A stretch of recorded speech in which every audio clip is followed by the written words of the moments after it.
Bismillahirrahmanirrahim. Assalamualaikum warahmatullahi wabarakatuh. Perkenalkan, nama saya NPB Yaya, asal Delas, Bangka Selatan. Di sini saya akan menjelaskan bahasa Indonesia, tentang pelajaran bahasa Indonesia. Oke, yang pertama, pengertian bahasa Indonesia. Bahasa Indonesia adalah bahasa resmi Republik Indonesia dan bahasa Persatuan Bangsa Indonesia. Bahasa Indonesia adalah salah satu dari banyak varietas bahasa Melayu. Bahasa Indonesia diresmikan penggunaannya setelah proklamasi kemerdekaan Indonesia, tepatnya sehari sesudahnya, bersamaan dengan mulai berlakunya konstitusi. Di Timor Leste, bahasa Indonesia berstatus sebagai bahasa kerja. Bahasa Indonesia berasal dari bahasa Melayu. Bahasa ini tumbuh dan berkembang dari bahasa Melayu yang zaman dulu sudah dipakai sebagai bahasa perhubungan dan perdagangan. Kerajaan-kerajaan di Indonesia juga memakai bahasa Melayu, tidak hanya Kerajaan Majapahit tapi juga Kerajaan Sriwijaya.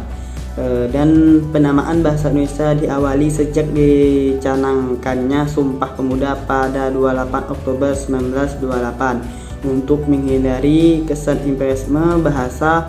Apabila nama bahasa Melayu tetap digunakan, proses ini menyebabkan bedanya bahasa Indonesia saat ini dari varian bahasa Melayu yang digunakan di Riau dan Kepulauan maupun Semenanjung Malaya. Hingga saat ini bahasa Indonesia merupakan bahasa yang hidup, yang terus menghasilkan kata-kata baru, baik melalui penciptaannya maupun penyerapan dari bahasa daerah dan bahasa asing. Jadi bahasa Indonesia itu lahir pada 28 Oktober 1928, tepatnya pada.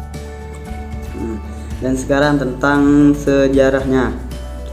Bahasa Indonesia juga berasal dari bahasa Melayu.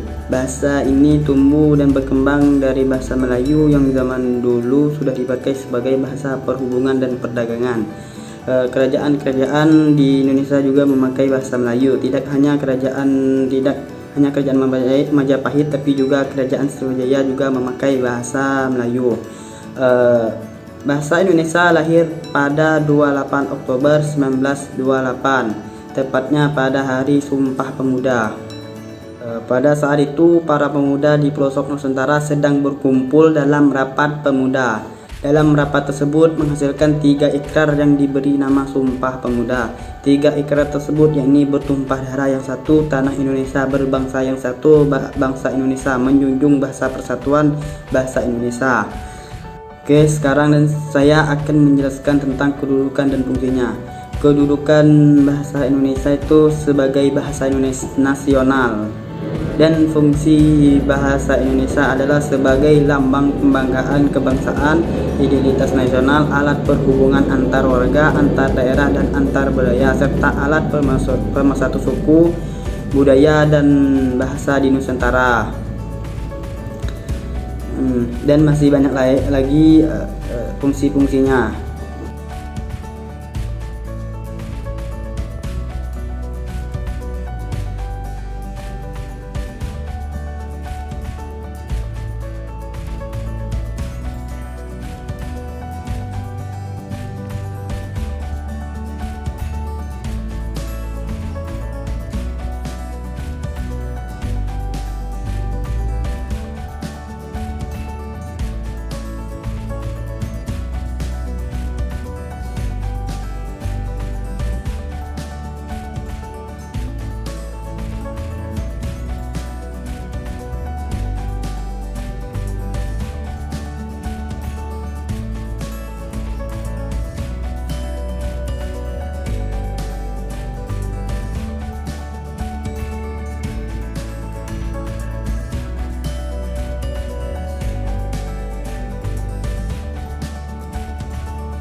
Oke, kita masuk ke huruf konsonan.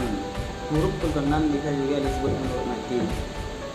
Kebalikannya dengan huruf vokal tadi. Huruf konsonan adalah fonem yang bukan vokal dan dengan kata lain direalisasikan dengan obstruksi. Jadi aliran udara yang melewati mulut dihambat pada tempat-tempat artikulasi. Dan huruf konsonan itu seperti huruf B, C, D, F, H, J, K, M, N, P, Q, R, S, T, V, W, X, Y, dan Z. Contoh huruf konsonan. Huruf konsonan itu ada di 3 posisi. Yang pertama posisi awal, posisi tengah, dan posisi akhir. Contoh di posisi awal seperti bahasa. Huruf B berada di posisi awal, dan posisi tengah tuh seperti sebut, B nya itu di tengah, dan posisi akhir tuh adab, B nya di akhir ya. Oke, selanjutnya pembahasan tentang huruf diftong. Di dalam bahasa Indonesia terdapat diftong yang dilambangkan dengan AI, AU, dan OI. Misalnya pandai, saudara, dan amboy. Dan selanjutnya tentang gabungan huruf konsonan. Di dalam bahasa Indonesia terdapat 4 gabungan huruf yang melambangkan konsonan, yaitu KH, NG, NY, dan SY. Masing-masing melambangkan satu bunyi konsonan, misalnya khusus, ngilu, nyata, dan syarat. Dan selanjutnya tentang pemenggalan kata. Pertama, pemenggalan kata pada kata dasar dilakukan sebagai berikut. Jika di tengah kata ada vokal yang beruntun, pemenggalan itu dilakukan di antara kedua huruf vokal. Misalnya main, saat. Jika di tengah kata ada huruf konsonan, termasuk gabungan huruf konsonan di antara dua buah huruf vokal, pemenggalan dilakukan sebelum huruf konsonan. Misalnya bapak, barang, sulit. Jika di tengah kata ada dua huruf konsonan yang berurutan, pemenggalan dilakukan antara kedua huruf konsonan itu. Gabungan huruf konsonan tidak pernah diceraikan, misalnya mandi, sombong, swasta. Jika di tengah kata ada 3 buah huruf konsonan atau lebih, pemenggalan dilakukan atau antar huruf konsonan yang pertama dan huruf konsonan yang kedua. Misalnya instrumen, ultra, bangkrut.